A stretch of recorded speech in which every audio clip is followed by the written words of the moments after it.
നമസ്കാരം. Welcome to Master Stroke education channel.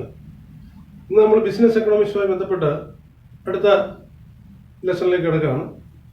Production possibility curve. അപ്പം നമ്മൾ മനസ്സിലാക്കിയിട്ടുണ്ട്, one of the basic problems of the economy is the scarcity of resources. So the economy has to decide what to produce, how to produce, etc. In this context, we have the production possibility curve to solve this problem up to some extent. What is this production possibility curve? Production possibility curve gives different combinations of various two goods that can be produced with limited resources. That is, it gives different combinations of two goods that can be produced with limited resource and given technology. അതാണ് production possibility curve എന്ന് പറയുന്നത്. അപ്പോൾ എക്കോണമിയുടെ ഏറ്റവും വലിയ ഒരു basic problem എന്ന് പറഞ്ഞു കഴിഞ്ഞാൽ റിസോഴ്സസിന്റെ സ്കേഴ്സിറ്റിയാണ്. ഇപ്പോൾ റിസോഴ്സ് സ്കേഴ്സ് ആയതുകൊണ്ട് എല്ലാ സാധനങ്ങളും പ്രൊഡ്യൂസ് ചെയ്യാൻ കഴിയത്തില്ല. അതുകൊണ്ട് ഏതൊക്കെ സാധനം പ്രൊഡ്യൂസ് ചെയ്യണം, എങ്ങനെ പ്രൊഡ്യൂസ് ചെയ്യണം എന്നൊക്കെ എക്കോണമി തീരുമാനിക്കണം. അപ്പോൾ ഇങ്ങനെ ഒരു തീരുമാനം എടുക്കുമ്പോൾ എക്കോണമിക്ക് സഹായമായിട്ടുള്ളതാണ് production possibility curve. Limited resource കൊണ്ട് രണ്ട് സാധനങ്ങൾ എങ്ങനെ നിർമ്മിക്കാം വിവിധ കോമ്പിനേഷനിലാണ്, അതിനെയാണ് കാണിക്കുന്നത്. For example, we have 1 acre of land. 1 acre land ഉണ്ട്. In that 1 acre land is used for the production of two goods. രണ്ട് ഗുഡ്സിന്റെ പ്രൊഡക്ഷൻ വേണ്ടി ഉപയോഗിക്കുകയാണ്. For example, pulses and paddy. ഈ രണ്ട് സാധനങ്ങളാണ് ഉൽപ്പാദിപ്പിക്കുന്നത്, pulses and paddy. And different combinations we can see. Combinations, suppose the economy is choosing combination A എന്ന് പറയുന്ന combination ഉപയോഗിക്കുകയാണെങ്കിൽ the economy can produce 0 quintals of paddy. That is quintals in quintal. The production is in quintals. 0 quintals of paddy. At that time, it can produce 15 quintals of pulses. 15 quintal pulses produce here. If the entire 1 acre land is used for the cultivation of pulses, it can produce 15 quintals of paddy, and then the production of 15 quintals of pulses. Then the production of paddy will be 0. Paddy production 0.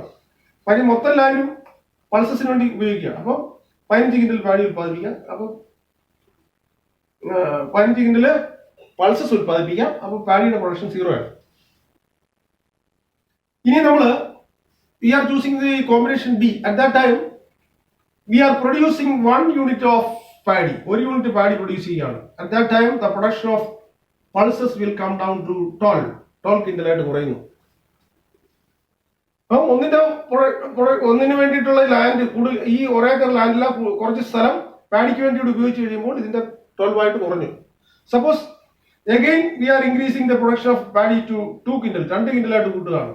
Then it will come down, suppose this will come down to 9 ആയിട്ട് കുറയുന്നു.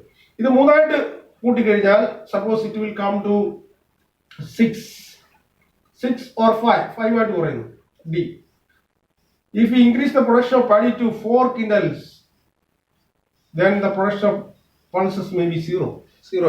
This is the different combinations of two goods that can be produced with this limited resource. ഈ limited resource ഉപയോഗിച്ച്, അതായത് 1 acre ഭൂമി ഉപയോഗിച്ച് ഒരു economic produce ചെയ്യാൻ കഴിയുന്ന, അല്ലെങ്കിൽ ഒരു വ്യക്തിക്കായാലും പ്രൊഡ്യൂസ് ചെയ്യാൻ കഴിയുന്ന ഡിഫറെന്റ് കോമ്പിനേഷൻസ് ആണ്. ആ 1 ഏക്കർ സ്ഥലവും നെല്ലുൽപാദനത്തിന് വേണ്ടി ഉപയോഗിച്ച് കഴിഞ്ഞാൽ 4 കിൻഡൽ നെല്ല് പ്രൊഡ്യൂസ് ചെയ്യാം. അപ്പോൾ പൾസസിന്റെ പ്രൊഡക്ഷൻ 0 ആയിരിക്കും. എൻ്റയർ ലാൻഡും പൾസസിന് വേണ്ടി ഉപയോഗിക്കുകയാണെങ്കിൽ 15 കിൻഡൽ പൾസസ് പറ്റും, അന്നേരം പാഡി 0 ആയിരിക്കും. പാഡിയുടെ അളവ് കൂട്ടും തോറും ഇതിന്റെ അളവ് കുറഞ്ഞുകൊണ്ടിരിക്കുന്നു. ഇതാണ് ഡിഫറെന്റ് പോസിബിലിറ്റീസ്. ഇതാണ് പ്രൊഡക്ഷൻ പോസിബിലിറ്റി ഷെഡ്യൂൾ. ഇപ്പം ഒന്നിന്റെ പ്രൊഡക്ഷൻ കൂടുമ്പോൾ വേറൊന്നിന്റെ കുറയുന്നു. കാരണം റിസോഴ്സസ് ലിമിറ്റഡ്. ആ 1 ഏക്കറിലെ പറ്റത്തുള്ളൂ. മൊത്തം സ്ഥലവും പൾസസിനാണെങ്കിൽ 15 കിൻഡൽ പൾസസ് പറ്റും. പക്ഷെ 1 കിൻഡൽ നെല്ല് ഉത്പാദിപ്പിക്കാൻ പോയി കഴിഞ്ഞാൽ ഇതിന്റെ ഉത്പാദനം കുറയും. അപ്പൊ അങ്ങനെയാണ് ഇതിനെ നമ്മൾ ഡയഗ്രത്തിൽ റെപ്രസെന്റ് ചെയ്ത് കഴിഞ്ഞാൽ നമുക്ക് പ്രൊഡക്ഷൻ പോസിബിലിറ്റി കർവ് കിട്ടും. നമ്മൾ ആ ടേബിള് ഗ്രാഫിൽ റെപ്രസെന്റ് ചെയ്ത് കഴിഞ്ഞാൽ ഇങ്ങനെ കിട്ടും. This is the production possibility curve. നമ്മൾ നേരത്തെ കണ്ട പ്രൊഡക്ഷൻ പോസിബിലിറ്റി ടേബിൾ ആയിരുന്നു.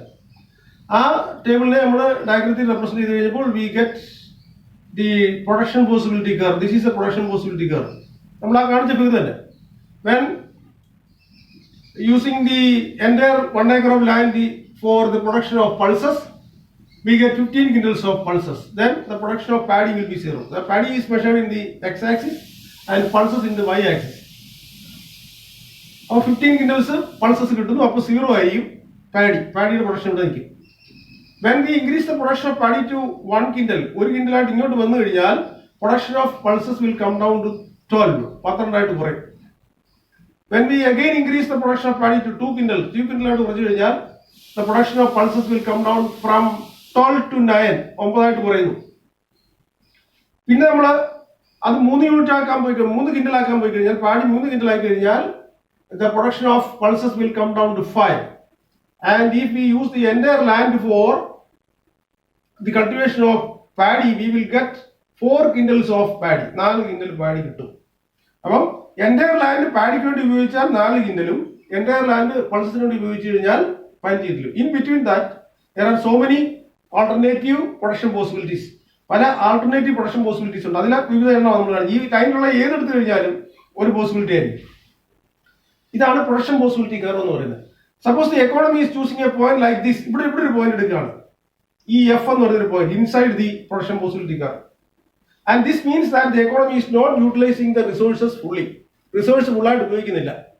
റിസോഴ്സ് ഫുള്ളായിട്ട് ഉപയോഗിച്ച് കഴിഞ്ഞാൽ ഈ ലൈനിൽ കൂടെ സഞ്ചരിക്കാം. എൻ്റെ റിസോഴ്സ് കൈവശമുള്ള 1 ഏക്കർ സ്ഥലവും ഉപയോഗിച്ച് കഴിഞ്ഞാൽ ഇതിൽ കൂടെ പറ്റും. ഇതിന്റെ അർത്ഥം ഇവിടെ ഒരു പോയിന്റ് ചൂസ് ചെയ്യുന്നതിന്റെ അർത്ഥം the economy is not utilising the resources fully. അപ്പോൾ ഇതാണ് പ്രൊഡക്ഷൻ. 1.5 ഇത് 8 or 6 7 ആയിരിക്കും. അതെന്ന് പറഞ്ഞാൽ ഇതിനുള്ളിൽ നിൽക്കുക. അപ്പൊ അതെന്ന് പറഞ്ഞാൽ ദിസ് ഈസ് നോട്ട് ഗുഡ്. ഇത് നല്ല ഒരു രീതിയല്ല. ഇതെന്ന് പറയാൻ യൂട്ടിലൈസ് ചെയ്യുന്നില്ല. Suppose the economy is choosing a point like this. ഇവിടെ ഒരു പോയിന്റ് എടുക്കുകയാണെന്ന് വരും. ജി എന്ന് പറയുന്ന ഒരു പോയിന്റ് എടുക്കാൻ കഴിയുമോ? The economy cannot choose a point like this. Outside this production possibility frontier or production possibility curve. Production possibility curve പുറത്ത് പറ്റത്തില്ല. Because the resources are limited. ആ റിസോഴ്സ് ഉപയോഗിച്ച് ആ 1 ഏക്കർ ലാൻഡ് കൊണ്ട് ഇത്രേ പറ്റത്തുള്ളൂ. അതുകൊണ്ട് ഇതിനുള്ളിൽ ഈ ഒരു കർവിൽ കൂടെ സഞ്ചരിക്കാനേ കഴിയും. അതിനുള്ളിൽ നിന്ന് കഴിഞ്ഞാൽ പറ്റത്തില്ല. അപ്പൊ ഇങ്ങനൊരു പോയിന്റിലേക്ക് എക്കോണമിക്ക് പോവാം ഒരുപക്ഷെ. The economy can go to this point. When എപ്പോഴാണ് പറ്റുന്നത്? If the productivity of land increases. ലാൻഡിന്റെ പ്രൊഡക്ടിവിറ്റി ഇൻക്രീസ് ചെയ്യണം. ഈ 1 ഏക്കർ തന്നെ അവിടെ ഉള്ളു. ആ 1 ഏക്കറിൽ നിന്നാണ് നമുക്ക് പിന്നെ ഒന്നിൽ 4 കിൻഡൽ പാഡി കിട്ടും മാക്സിമം, അല്ലെങ്കിൽ 15 കിൻഡൽ പൾസസ് കിട്ടും. ഇതാണ് ഈ 1 ഏക്കർ ലാൻഡിൽ തന്നെയാണ് ചെയ്യുന്നത്. ഈ 1 ഏക്കർ ലാൻഡിന്റെ പ്രൊഡക്ടിവിറ്റി ഇനി കൂടണം. അല്ലെങ്കിൽ അതായത് by using high yielding variety of seeds, modern fertilisers, ഇതൊക്കെ ഉപയോഗിച്ച് കഴിഞ്ഞാൽ പ്രൊഡക്ഷൻ കൂടും. But as per the theory, that cannot be used because technology remains unchanged. ടെക്നോളജിക്ക് യാതൊരു മാറ്റവും ഇല്ലെന്നുള്ള കണ്ടീഷനിലാണ് ഈ തിയറി എഴുതിയിരിക്കുന്നത്. അപ്പൊ ടെക്നോളജിയിൽ മാറ്റം ഉണ്ടായെങ്കിൽ മാത്രമേ ഇതിന് പുറത്തൊരു പോയിന്റിലേക്ക് എക്കോണമിക്ക് പോകാൻ കഴിയൂ. അങ്ങനെ പോയി കഴിഞ്ഞു കഴിഞ്ഞാൽ the production possibility curve will shift to the right. ഇങ്ങനെ production possibility curve ഷിഫ്റ്റ് ചെയ്യും. ഈ പോയിന്റ് ഇവിടെ വെച്ചു പ്രൊഡക്ഷൻ പോസിബിലിറ്റി കർവ് ഷിഫ്റ്റ് ചെയ്യും. പ്രൊഡക്ഷൻ പോസിബിലിറ്റി കർവ് ഷിഫ്റ്റ് ചെയ്യുക എന്ന് പറഞ്ഞു കഴിഞ്ഞാൽ ജി എന്ന് പറഞ്ഞ പോയിന്റിലേക്ക് എക്കോണമിക്ക് വരാൻ പറ്റും. അത് എന്ന് പറഞ്ഞു കഴിഞ്ഞാൽ ഈ റിസോഴ്സസ് കോൺസ്റ്റന്റ് ആയിരിക്കും, പക്ഷെ പ്രൊഡക്ടിവിറ്റി കൂടും. ഇപ്പൊ നമ്മള് ഈ 2 ക്രോപ്പിന് വേണ്ടി ഹൈ yielding വെറൈറ്റി സീഡ്സും പാഡിക്കും പൾസസിന് വേണ്ടി ഹൈ yielding വെറൈറ്റി സീഡ്സും ഫെർട്ടിലൈസറും ഒക്കെ ഉപയോഗിച്ച് കഴിയുമ്പോൾ പ്രൊഡക്ഷൻ കൂടി ആ 1 ഏക്കർ ലാൻഡിൽ തന്നെ പ്രൊഡക്ഷൻ കൂടിയപ്പോൾ അതിന് ഇപ്പുറത്ത് വരാൻ പറ്റി എന്ന് പറഞ്ഞാൽ ഇപ്പൊ ഈ പോയിന്റിൽ നിന്നുകൊണ്ട് അത്ര വെള്ളം പ്രൊഡ്യൂസ് ചെയ്യാം. കേട്ടോ, ഇത്രയായി കേട്ടോ. ഇപ്പൊ 4 എന്നുള്ളത് 4 ആയി. ഇത് 9 ഇപ്പൊ 8 ഇങ്ങനെ പല പോയിന്റ് പുറത്തുള്ള ഏത് പോയിന്റിൽ വേണമെങ്കിലും പോവാം. അപ്പൊ ഇതെന്ന് പറഞ്ഞാൽ പ്രൊഡക്ഷൻ പോസിബിലിറ്റി കർവിൽ ഒരു ഷിഫ്റ്റ് ഉണ്ടാകണമെങ്കിൽ that should be A change in the technology change ഉണ്ടാകും. ടെക്നോളജിക്കൽ ചേഞ്ച് ഉണ്ടായി. പക്ഷെ നമ്മുടെ തിയറി പ്രകാരം ടെക്നോളജി ചേഞ്ച് ചെയ്യാൻ പാടില്ല. Given technology and given resource ആണ് വന്നിരിക്കുന്നത്. അപ്പൊ അങ്ങനെ ഒരു സംഘർഷം നമ്മളെങ്കിൽ ഇനി ഏതെങ്കിലും ഒരു സാധനത്തിന്റെ ഈ പാഡിക്ക് വേണ്ടി മാത്രമാണ് technology high yielding variety seeds ഉപയോഗിച്ചെന്ന് ചോദിച്ചു. ഹൈ yielding വെറൈറ്റി സീഡ്സും അതുപോലെ തന്നെ ഫെർട്ടിലൈസറും പാഡി കൃഷി ചെയ്യുന്ന സ്ഥലത്ത് മാത്രമാണ് ഉപയോഗിച്ചതെങ്കിൽ പാഡിയുടെ പ്രൊഡക്ഷൻ മാത്രമായിരിക്കും കൂടുന്നത്. അപ്പൊ പാഡിയുടെ പ്രൊഡക്ഷൻ മാത്രം കൂടുക എന്ന് പറഞ്ഞു കഴിഞ്ഞാൽ ഈ കർവ് ഇവിടുന്ന് അവരെന്ന് ചോദിച്ചു കർവ് ഇങ്ങനെ പോകും, ഇവിടെ വന്നിരിക്കും കേട്ടോ. ഇത് 15 നിൽക്കും. ഈ പൾസസിന്റെ പ്രൊഡക്ഷൻ 15 അതിനെ മുകളോട്ട് പോകുന്നില്ല. പക്ഷെ ഇത് ഇവിടെ മുകളോട്ട് പോകാൻ കാരണം എന്ന് പറയാൻ രണ്ടിന്റെയും പ്രൊഡക്ഷൻ കൂടി, പ്രൊഡക്ടിവിറ്റി കൂടിയതുകൊണ്ടാണ്. ഇപ്പൊ പാഡിയുടെ മാത്രം കൂടുന്നെങ്കിൽ ഇങ്ങനെ പോകും. ഇനി പൾസസിന്റെ മാത്രം കൂടുന്നെങ്കിൽ ഇവിടുന്ന് പോകും. പാഡിയിൽ നിന്ന് ഇവിടെ തുടങ്ങും കേട്ടോ, ഇങ്ങനെ പോകും. അപ്പൊ ഇവിടെ ഇത്രയും ആദ്യം വന്നിട്ടുണ്ട്. അപ്പൊ എവിടെയാണ് പ്രൊഡക്ടിവിറ്റി കൂടുന്നത് അവിടുന്ന് ആയിരിക്കും ഷിഫ്റ്റ് ഉണ്ടാകുന്നത് കേട്ടോ. ഇവിടെ പൾസസിന്റെ മാത്രമാണ് പ്രൊഡക്ടിവിറ്റി കൂടുന്നതെങ്കിൽ പൾസസിന്റെ മുകളിൽ നിന്നായിരിക്കും കയറി വരുന്നത്. പാഡിയുടെ മാത്രമാണെങ്കിൽ പാഡിയുടെ അപ്പുറത്തുനിന്ന് ഇങ്ങനെ പോകും. അപ്പം മൊത്തം 2 ക്രോപ്പിനും ഈ പ്രൊഡക്ടിവിറ്റി കൂടിയിട്ടുണ്ടെങ്കിൽ ഒരു ഷിഫ്റ്റ് ഉണ്ടാകും, രണ്ട് സ്ഥലത്തും മാറ്റം ഉണ്ടായി. This is production possibility curve. Production possibility curve എന്ന് പറഞ്ഞു കഴിഞ്ഞാൽ various combinations of or various production possibilities of two goods with given technology and given resources. ഇതാണ് പ്രൊഡക്ഷൻ പോസിബിലിറ്റി കർവ്. ഈ പ്രൊഡക്ഷൻ പോസിബിലിറ്റി കർവ് ഈ ഇതിന്റെ എന്ന് പറഞ്ഞാൽ this construction is based on certain assumption. ചില അസംഷൻ വെച്ചിട്ടാണ് ഈ തിയറി എഴുതിയിരിക്കുന്നത്. എക്കണോമിക് തിയറീസിനെല്ലാം ചില അസംഷൻസ് ഉണ്ടാവും. അപ്പൊ ഒന്നാമത്തെ അസംഷൻ നമുക്കറിയാം. ഒന്നാമത്തെ assumption resources are limited. Resources limited ആണ്. പിന്നെ technology remains unchanged. Technology unchanged ആണ്. ടെക്നോളജിക്ക് യാതൊരു മാറ്റവും ഇല്ല. പിന്നെ resources are fully utilised. Resources are fully utilised. Resources ഫുള്ളായിട്ട് യൂട്ടിലൈസ് ചെയ്യണം, അല്ലെങ്കിൽ നമുക്ക് ഇതുപോലെ വരും, ഈ അകത്ത് വരും. റിസോഴ്സ് ഫുള്ളി യൂട്ടിലൈസ് ചെയ്തിട്ടില്ലെങ്കിൽ അകത്താവും, പ്രൊഡക്ഷൻ പോസിബിലിറ്റി കാരണം ഉള്ളിൽ വരും ആ പോയിന്റ്. അപ്പൊ റിസോഴ്സസ് ഫുള്ളി യൂട്ടിലൈസ് ചെയ്യണം. പിന്നെ അടുത്ത ഒരു അസംഷൻ എന്ന് പറഞ്ഞാൽ all resources are not equally efficient. Equally efficient for production of various goods. പല സാധനങ്ങൾ ഉത്പാദനത്തിന് റിസോഴ്സസ് ഈക്വലി എഫിഷ്യന്റ് ആകത്തില്ല. ചിലപ്പം ഈ ഭൂമി എന്ന് പറഞ്ഞാൽ ഒരേക്കർ ഭൂമി എന്ന് പറഞ്ഞാൽ ചിലപ്പം നെല്ലിന് വേണ്ടി നല്ല ഫലഭൂഷ്ടമായ ഭൂമിയായിരിക്കും. മറ്റൊരു സാധനമാണ് ചിലപ്പോൾ അതിന് ആ രീതിയിൽ പറ്റത്തില്ല, അത്രയും ഫെർട്ടിലിറ്റി കാണുന്നില്ല. അപ്പൊ ഈക്വലി എഫിഷ്യന്റ് അല്ല റിസോഴ്സ്. ഈ 4 അസംഷനിൽ നിന്നുകൊണ്ടാണ് ഈ തിയറി ഉണ്ടാക്കിയിരിക്കുന്നത്. Resources are limited. അത് നമുക്കറിയാം. റിസോഴ്സ് ലിമിറ്റഡ് ആയതുകൊണ്ടാണല്ലോ തീരുമാനം എടുക്കേണ്ടത്. Technology remains unchange. Resources are fully utilised. All resources are not equally efficient for production of various goods. വിവിധ ഗുഡുകൾ സാധനങ്ങൾ നിർമ്മിക്കാൻ ഉത്പാദിപ്പിക്കാൻ വേണ്ടി ഒരുപോലെ എഫിഷ്യൻസി ഇല്ല. അതാണ്. ഇപ്പൊ നമുക്ക് ഇനി ഈ കർവിന്റെ ഈ പ്രൊഡക്ഷൻ പോസിബിലിറ്റി കർവിന്റെ 2 പ്രത്യേകതകളുണ്ട്. Production possibility curve downward sloping. Downward sloping താഴോട്ടാ വരുന്നത്, മുകളിൽ നിന്ന് താഴോട്ട് വരികയാണ്. കണ്ടോ, ഡൗൺവേർഡ് സ്ലോപ്പിംഗ് ആണ്. ഈ ഡൗൺവേർഡ് സ്ലോപ്പിംഗ് ആകാൻ കാരണം because when production of one commodity increases or one good increases, production of another decreases. ഒന്നിന്റെ പ്രൊഡക്ഷൻ കൂടി കഴിയുമ്പോൾ വേറൊന്നിന്റെ പ്രൊഡക്ഷൻ കുറയുന്നു. അതാണ് ഒരു പ്രത്യേകത.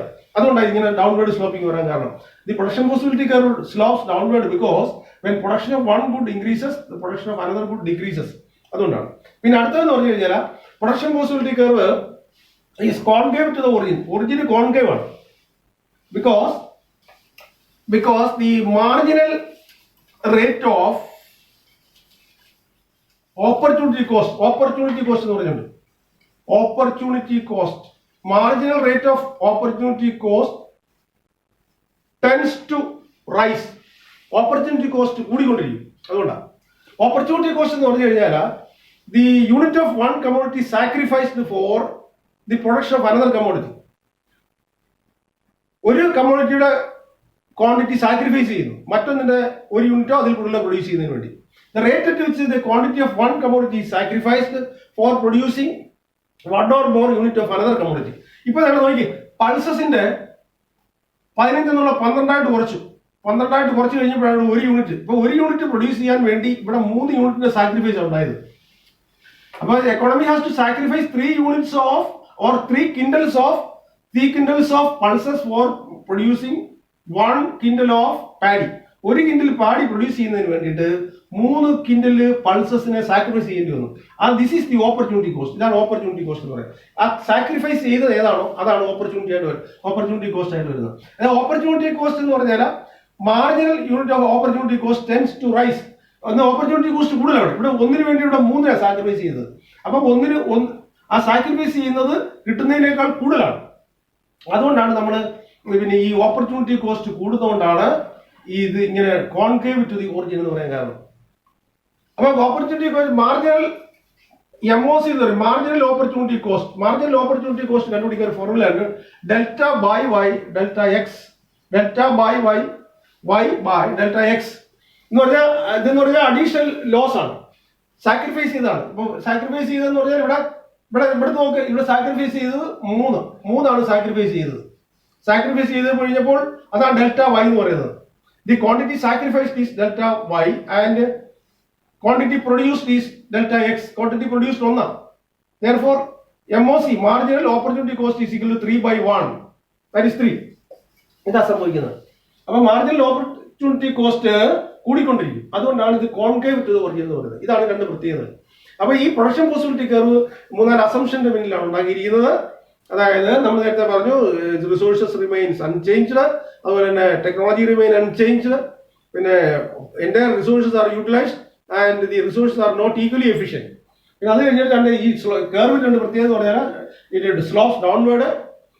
Production possibility curve slopes downward because when production of one good increases another good decreases. പിന്നെ marginal opportunity cost വർദ്ധിക്കുന്നതുകൊണ്ടാണ് ഇതിന് കോൺകേവ് ടു ദി ഒറിജിൻ ഈ കർവ് വരുന്നത്. അപ്പോൾ ഇത്തരം കാര്യങ്ങളാണ് നമുക്ക് ഈ പ്രൊഡക്ഷൻ പോസിബിലിറ്റി കർവിനെ കുറിച്ച് പറയാനുള്ളത്. അപ്പോൾ നിങ്ങൾക്ക് മനസ്സിലായി കാണുമെന്ന് വിചാരിക്കുന്നു. മനസ്സിലായെങ്കിൽ നിങ്ങൾ ലൈക്ക് ചെയ്യുക, അതുപോലെ ഷെയർ ചെയ്യുക. ഇതുവരെ സബ്സ്ക്രൈബ് ചെയ്തിട്ടില്ലാത്തവർ സബ്സ്ക്രൈബ് ചെയ്യുക. Thank you.